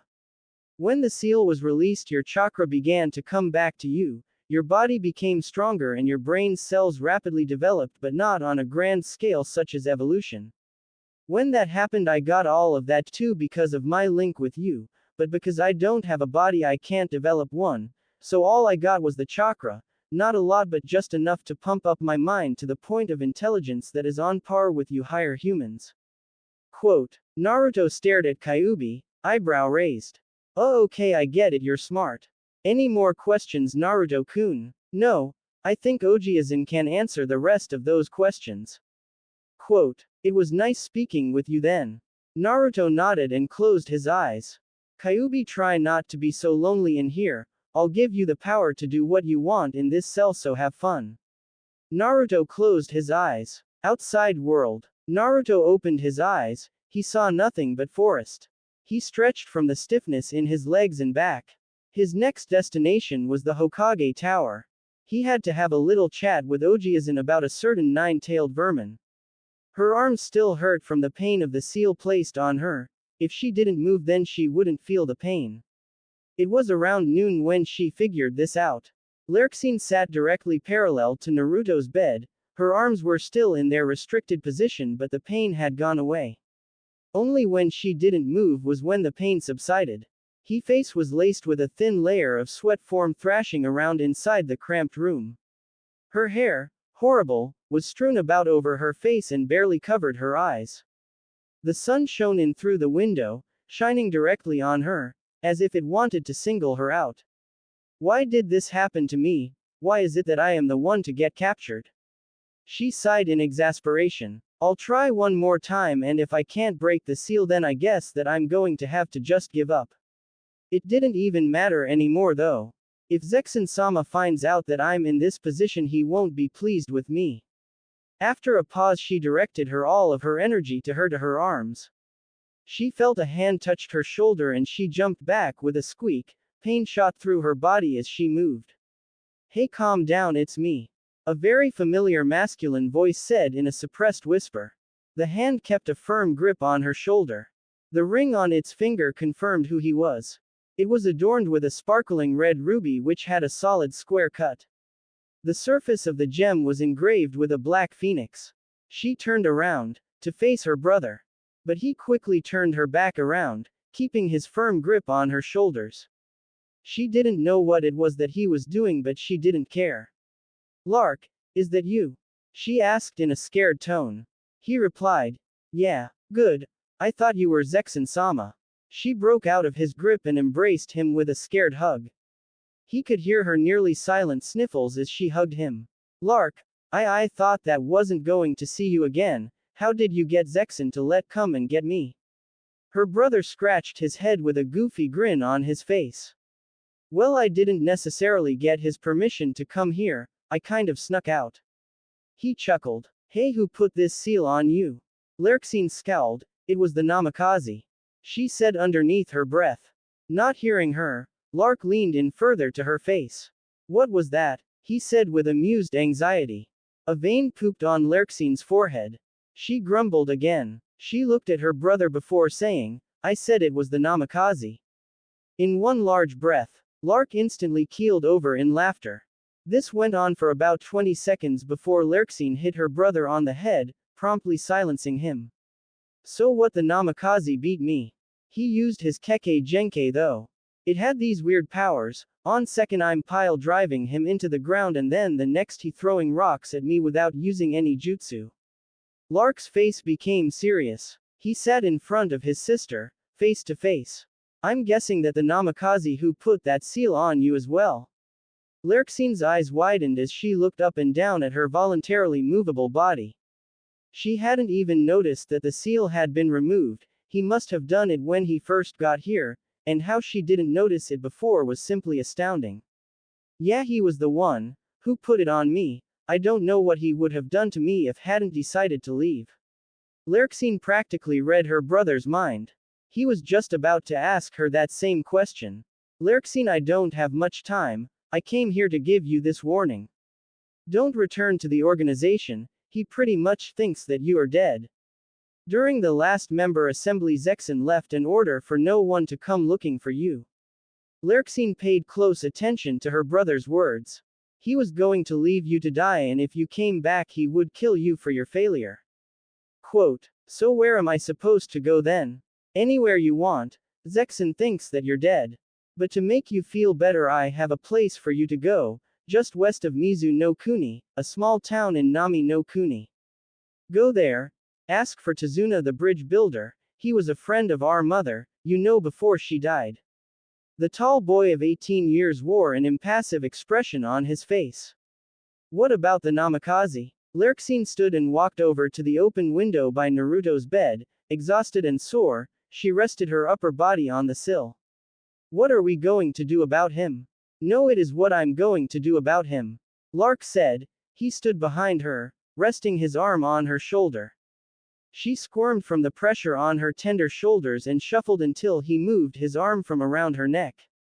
Don't follow the Namikaze anymore, he's the organization's problem now and you need not be involved in this matter anymore. I'm giving you a chance to live a normal life, so take it, okay? Quote. There was a long pause before Lurksine finally nodded and looked back at her brother. He spoke up first. You have to leave now, I can get you to the border of Hai no Kuni but you'll have to fend for yourself from then on. He looked past her face, his gaze directed into the distance that was Konoha. Let's go. Lurksine nodded. Lark wrapped his arm around his sister's waist and they both disappeared in a flurry of fire. Border. A plume of fire erupted from the ground revealing Lark and Lurksine standing at the border of Fire Country, a couple miles away from the main gate of Konoha. The same way Lurksine had made her way in. Am I ever going to see you again? Lark nodded. I'll come to visit you soon, so don't worry. He placed his hand on her head and ruffled the blonde hair that matched his own. He saw that a tear dropped down Lurksine's face and slid down, threatening to drip of her chin. See you soon, he said as he hugged his sister one last time before disappearing from in front of her. Slowly she began to walk down the long dusty road, leading to the village hidden in the mist. She knew that her brother told her to, but she couldn't give up. To her this was all the Namikaze's doing and she wanted her revenge. The instant she recovered in Nami she would be back here to hunt Naruto down. Naruto walked through the halls leading to the Hokage's office. Naruto saw the door leading to his grandfather. With a thrust of fury Naruto swung the door open, causing it to slam against the wall, bringing with it loud boom. Those inside the office all turned around to see an enraged Naruto. He walked in slowly, eyes locked on the shock Sandaime Hokage. He was first to speak. Naruto-kun, what is the meaning of this? Naruto didn't say a word, he just continued to look at the old man. Only after a few seconds did Naruto notice the two other in the room with. Both of them stared at him with the look that the rest of the villagers gave him. A man and a woman, both of them old, looked to be around 60 plus. These two, along with the Hokage, were the leaders of the village council. The man had gray hair, and glasses. He wore long white and black robes that draped down to his feet. His black sandals barely covered the unpleasant appendages he called feet. He wore a constant scowl on his face and looked as if he was mad at something. Apparently he was mad all the time. For the few times Naruto had actually seen this man he always looked like this. His name was Mitokata Homura. The woman directly parallel to him was dressed in pretty much the same attire. Except for the fact that her robes covered her feet, the wrinkles on her face matched those of her male co-council head. The look on her face, however, was different from hers. She didn't look mad or happy, her facial expression was completely impassive. Her name was Kaharu, the slightly less important leader when put into comparison with the Hokage and Mitokata. Sarutobi, I do hope that you have a reasonable explanation for this boy's intrusion. Mitokata said with a gruff and aged voice. Both him and Kaharu turned around and faced Naruto. Naruto kept his eyes on Sarutobi, who he could see in between them. Naruto, answer my question, why are you here? I have business with the council right now. Whatever you need will have to wait. Naruto stood up straight. I'll tell you why I'm here. He spat while extending his finger directly at Sarutobi. I'm here for answers, about Uzumaki. Naruto, do you have a reason to be here? If you don't, I suggest that you leave. As of now you are interrupting council affairs, and if you do not leave then you will forced to leave. He ignored the old man's warning and growled under his breath. He approached Sarutobi's desk and slammed his hands on the polished wood, scattering the already messy pile of papers that decorated its surface. Ojiazin, why hell didn't you tell me? Sarutobi's eyes narrowed. He brought his hands up to chin and leaned in closer to Naruto's own face. Why didn't I know this before? Naruto thought. Naruto-kun, what didn't I tell you about? Uzumaki-san, please leave now. Mitokata spat out. Naruto spun around and faced the old man. I won't leave, before I get answers, how about you tell me? You probably know of this too, both of you old geezers probably know this. Both council leaders gasped at Naruto's insult. Their eyes were practically popping out of their heads. Koharu's impassive expression changed into one of anger. Excuse me, brat, your insolence will not go on unheard. Trust me, the council will have you jailed for your disrespect. The old woman eyed Naruto with hate in her eyes. Children like you should not act so belligerent, especially one with your situation. My situation, Naruto yelled. Now she crossed the line. He knew exactly what she meant by situation.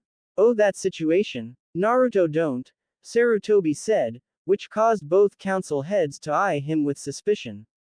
Don't what, Sarutobi? Mitokata said. Hear what he has to say. Naruto's eyes were set ablaze. Oh, you mean that little situation, the one with 9 tails? Am I right? Mitokata and Koharu both took a step back. Sarutobi sighed in exasperation and slapped his forehead. How do you know of that demon? Naruto chuckled in a creepy way that seemed slightly crazed. He sat on the polished cherry wood desk. It's actually funny. I thought that I was that demon, you know, that demon that you attacked years ago. Naruto, I said don't say word, that's enough. Sarutobi said, causing Naruto to turn his enraged gaze onto him. He looked at the blonde boy with a disarming smile in an attempt to calm him down. It worked, for Naruto's furrowed and angled eyebrows settled down into their straight and calm position. Good. I'm going to have to ask you to leave. We'll talk about this later, Naruto-kun. He looked at his surrogate grandson with eyes fueled by compassion. The same disarming smile returned to his face when he saw Naruto nod. He was a very stubborn person, but when it came to Sarutobi, Naruto would always listen. Fine, Naruto said with a scowl. He jammed his hands into the pockets of his black jacket and walked out, but not before giving the council heads an icy glare. Once he was out of hearing distance, the doors were closed and both of the old geezers turned on Sarutobi. Hokage, I think that we need to have a talk, with all of us, I mean me, Koharu and the rest of the council. With that, both of them walked out, in sync, like freaking twins. It was weird. Sarutobi rubbed his temples. I'm getting way too old for this crap, he said. He pressed the button activating the intercom system.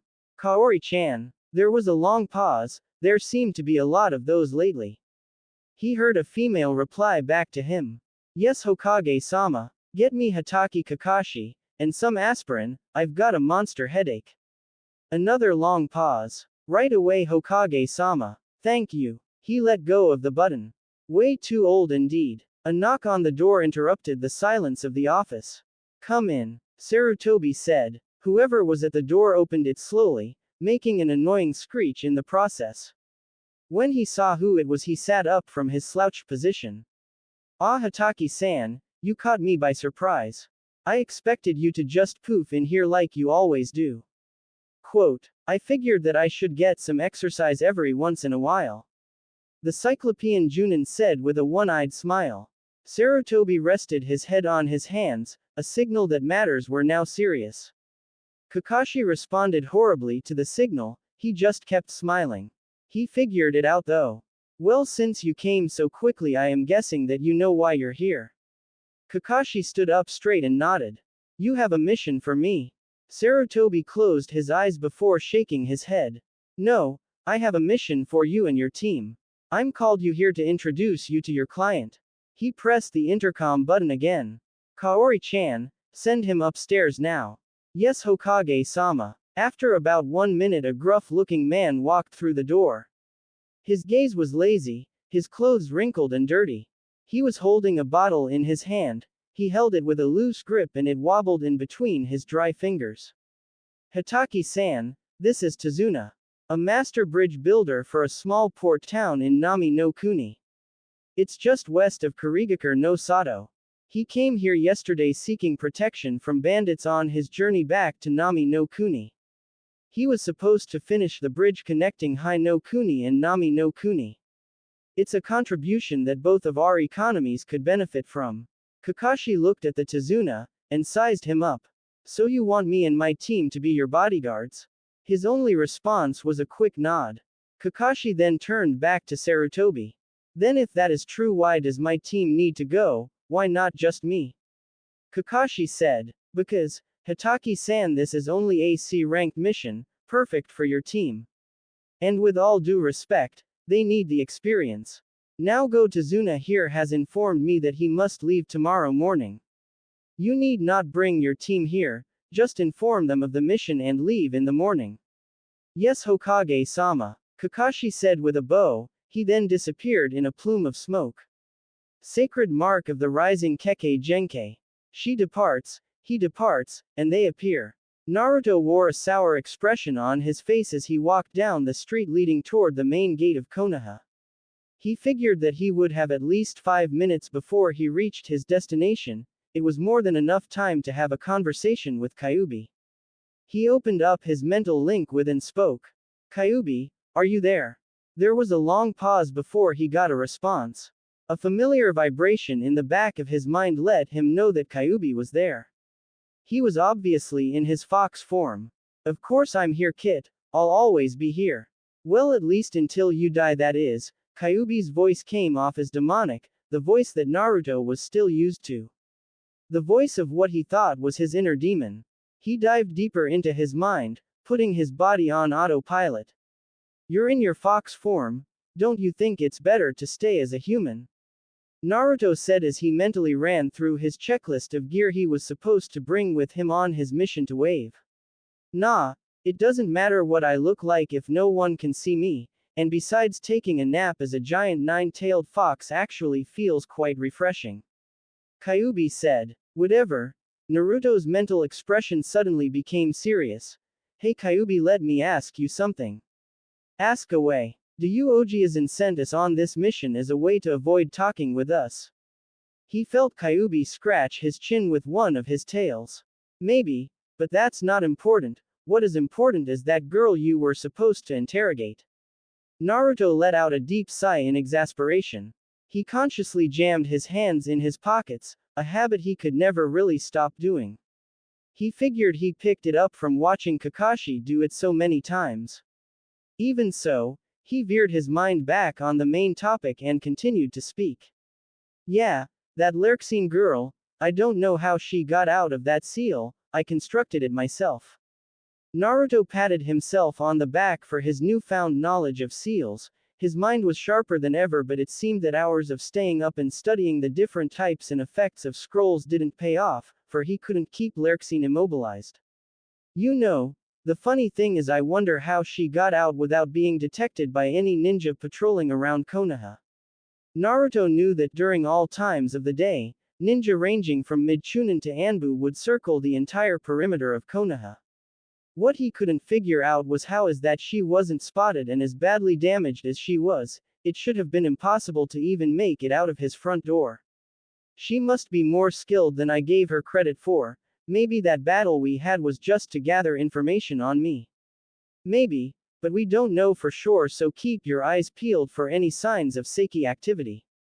Quote, I'll be sure to do that, Naruto said as he cut off his mental link and approached the main gate and his teammates. He walked up to his team, everyone was present. He saw Sasuke, Sakura, Kakashi, and a worn-out old man. He walked up to the man, and eyed him, inspecting the old man for any reason to not go on this mission.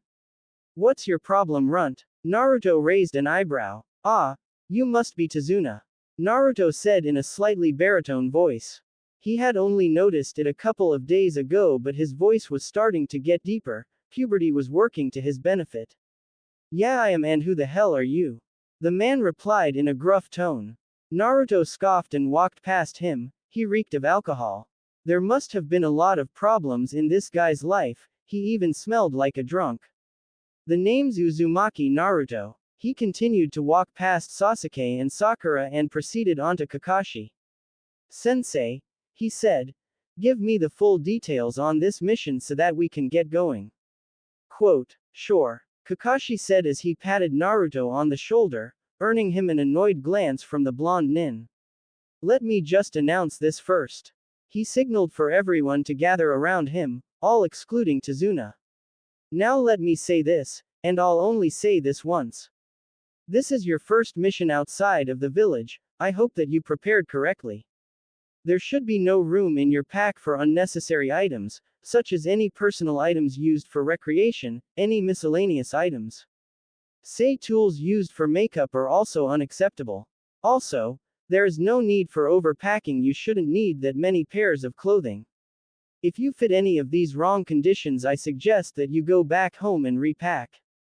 You have 10 minutes. Kakashi locked his eye on Sakura. Only then did she inch away and dash off in the direction of her house. She's so predictable, he said, shaking his head in a disappointed manner. With that, everyone went off to their respective spaces. Sasuke leaned against the gate wall, Tazuna stood where he was, and Kakashi walked over to a small tree, leaned on it and motioned for Naruto to follow him. Both of them stood under the tree's shade, not saying a word, taking a few moments to savor its branches that shielded them from the blistering heat. Kakashi spoke. I know you didn't want to talk about mission specs with me, Naruto-kun, so what's the deal? He spoke in a low, inaudible voice, a voice so low that it was almost silent. If you weren't under that tree you wouldn't hear a word. You found me out. What I really wanted to do was ask you something. Naruto said in a voice equal to Kakashi's in decibel level. Go ahead. Yesterday, when Ojiazan told about this mission, did he say anything else to you? Kakashi looked up into the sky. Naruto leaned even more onto the tree and folded his arms. Kakashi hesitated for a bit then shook his head. No, he didn't say anything to me. Why? No reason, I just wanted to know. Naruto said as he walked away toward the main gate. He traded glances with Sasuke before leaning on the opposite side of the wall, parallel to Sasuke. The sun's rays shined on his face, causing him to bring his arm up to shield himself. He could have stayed under the tree, but at that particular moment he didn't feel like being next to Kakashi. He couldn't help but think that the silver-haired Junin had something to hide. So he stood by himself and waited for Sakura to return. Hours later, Team 7 and Tazuna were about 6 miles from where they were supposed to catch a boat and cross into Nami. It was near dusk and a luminous twilight peeped out from over the horizon in the distance. It was nearly 10 o'clock when Kakashi decided to make camp. He inspected the area, a wide open space, in the middle of the forest, trees lining its border. He turned to look at Tazuna and his team. The old man looked worn out, tired. His face was haggard and his eyelids were heavy. It was obvious that the bridge builder didn't have the stamina of a ninja.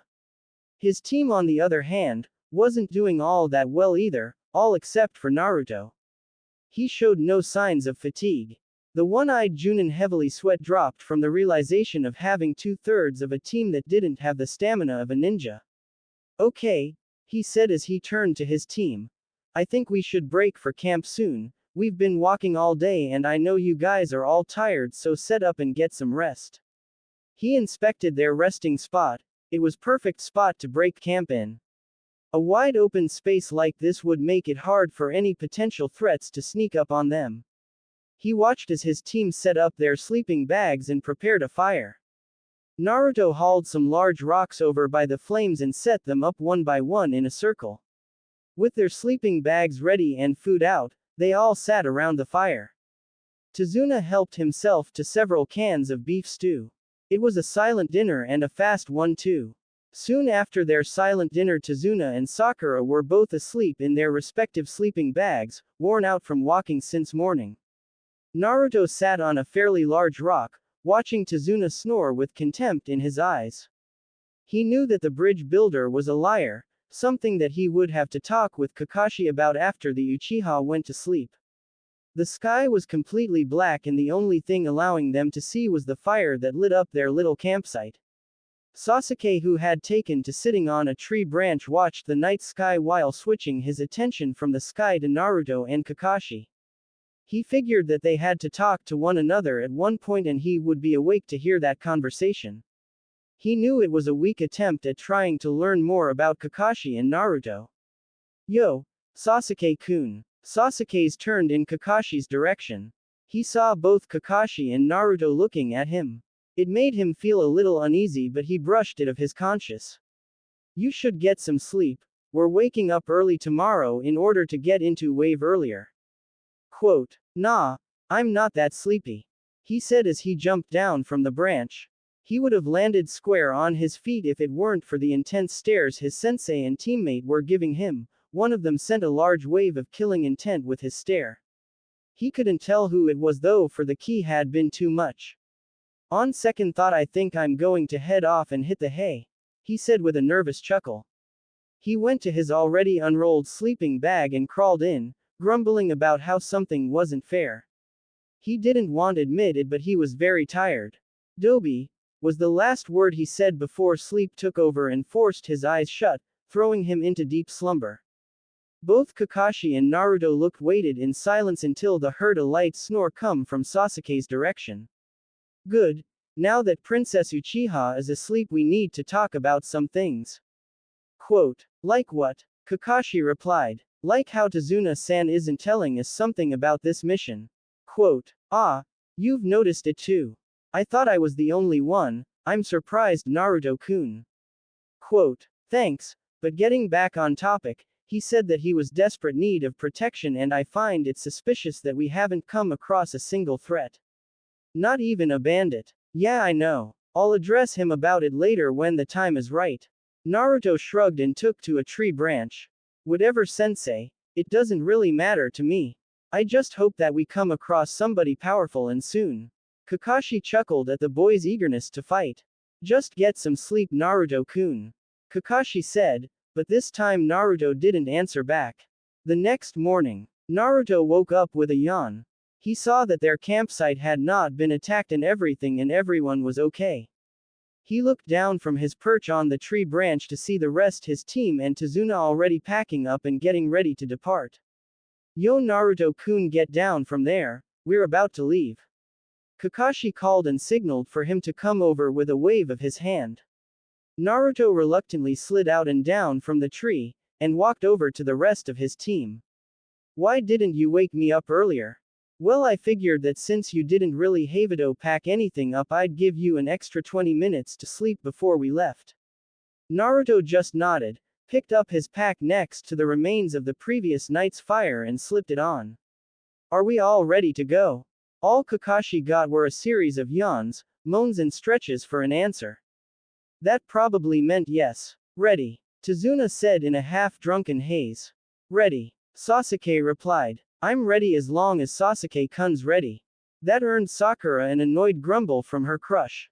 Good to go, Naruto said. Let's get moving, Kakashi said, looking at the sky. Team 7 and Tazuna headed for the main road. They hadn't even walked 2 miles when they walked by 2 puddles in the middle of the road. The rest of the team labeled it off as nothing, but Kakashi and Naruto knew exactly what those puddles were. A puddle in the middle of the summer and it hadn't rained in weeks. These guys are way out of their league, Kakashi thought to himself. He was sure Naruto was thinking the same thing. He looked up at Naruto, who was in the front of the line, leading the pack, and then to Tazuna, who was almost directly behind him. His vision turned back to Naruto, who now had his hand placed behind, moving his fingers in a fork-like way. Kakashi understood Naruto's subtle movements. They were special hand signs for identifying the number of enemies in the area without being heard. The one Naruto was using translated as 2. SC. How does he know about silent communication? Naruto-kun, you continue to astound me every time I see you. Kakashi responded with his own round of SC. 2 enemies inside of the puddle. I'm aware. Quote, should we act now? No, wait and see what they do before we act. Understood. Naruto continued to walk as if his 5-second conversation with Kakashi had never happened. Meanwhile, 2 sets of eyes peeped at Team 7 through veils of false water. They waited for them to gain a little distance before making their move. Once the distance was set between them, two nin slowly dragged themselves out of the puddles. They wore black cloaks and matching gas mask. What were even more noticeable though were the two clawed gauntlets they garnered on the opposite arm. They were linked together by interlocking chains. Their hitaates had the symbol for the hidden mist village. The only thing different was that they both had a slash going through the symbol. Two nuke nin from Kurigakure no Sato, the Oni brothers. One sat on the other's arm as a parrot would a pirate. In deft movement, the one on the other's arm was flung into the air by his brother, heading straight for Kakashi with little to no sound at all.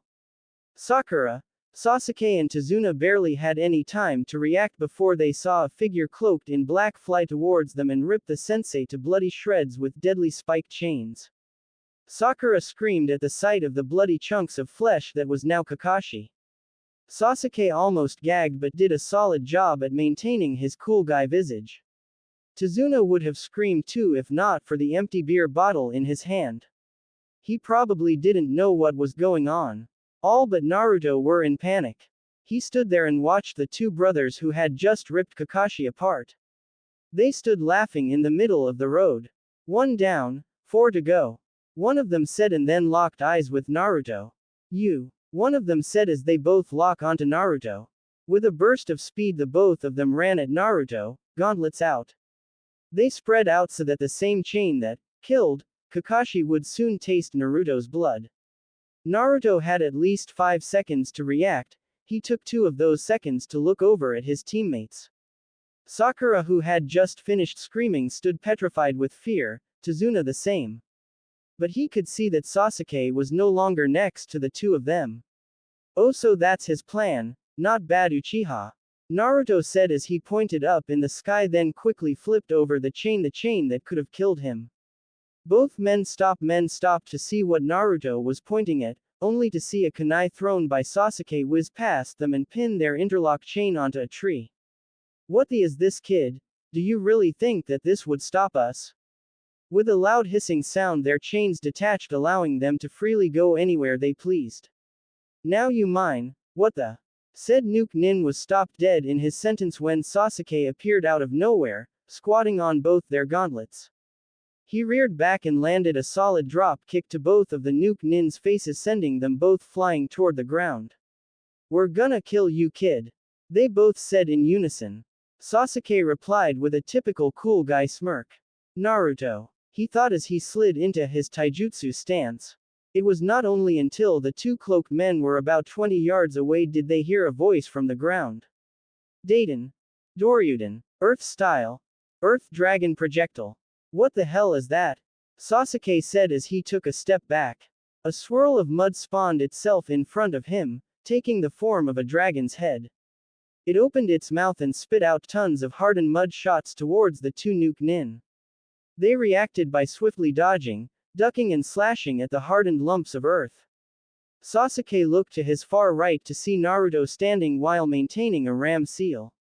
The blonde boy's body tensed even more as he applied more chakra to his jutsu. How does he know such a high-level jutsu? Thought Sasuke as he looked on in disbelief at his comrade's astounding chakra capacity. Naruto made a loud grunt as he increased the power on his earth jutsu. The dragon's eyes flashed an iridescent yellow right before it increased its rate of fire and in turn spewing out double the amount of mud than it started with. "Ah, what the?" said one of the gauntlet-wielding Nuke Nins before him and his partner were thoroughly buried inside of a pile of solid earth. "Whoa," was all that Tazuna said. Sakura seconded his notion by leaving her mouth open to droop down in awe. Suddenly she felt something, a sense of admiration for Naruto, sort of how she admired Sasuke. The sight of him taking down two dangerous ninja was amazing. "You did it!" Sakura suddenly yelled out to Naruto. He looked back at her with a freaked-out expression. Her wide smile died out, perhaps stating the obvious didn't make her seem all that bright. But she quickly forgot about her amazement at Naruto and went to her crush's aid. "Are you hurt, Sasuke-kun?" she said as she ran up to him and cradled his arm, holding on to it like it was her heart. He quickly shoved her away with a grunt. "What are we going to do now that Kakashi's gone?" he said, looking toward Naruto, who replied, I don't. Why don't you ask him yourself? What? Tazuna, Sasuke and Sakura said in unison. Naruto jerked his thumb at a cluster of trees, and in a few seconds, to their surprise, Kakashi casually walked out, horn in hand. Everyone but Naruto face faulted at his sudden entrance. Yo, what say we get those two out of that mud pile and figure out what's really going on? The two Oni brothers sat unconscious in a pile of mud that stopped at their heads. Kakashi put some smelling salts near their noses. They wrenched back and yelled out in disgust. Guza and Maizu, the two Oni brothers, care to explain what you're doing here? Both brothers looked up to see who was speaking. They found themselves staring at the eye of the copycat ninja, Hatake Kakashi. How the hell are you still alive? I thought we killed you, said Guza. He was the one on the right. Kakashi chuckled in a way that was slightly dark. Guza struggled to release himself from the mud but stopped when he realized that his actions were null and void. I'll ask again, what were you doing here? We're not telling you a damn thing. This time Maizu answered. He was the one on the left. The gas mask he wore gave his voice an influence of static, and the nuke ninja's word came out harsh and disrupted. Naruto watched Kakashi's interrogation from atop a tree branch. A sigh of boredom escaped his lips as he brought attention from his sens.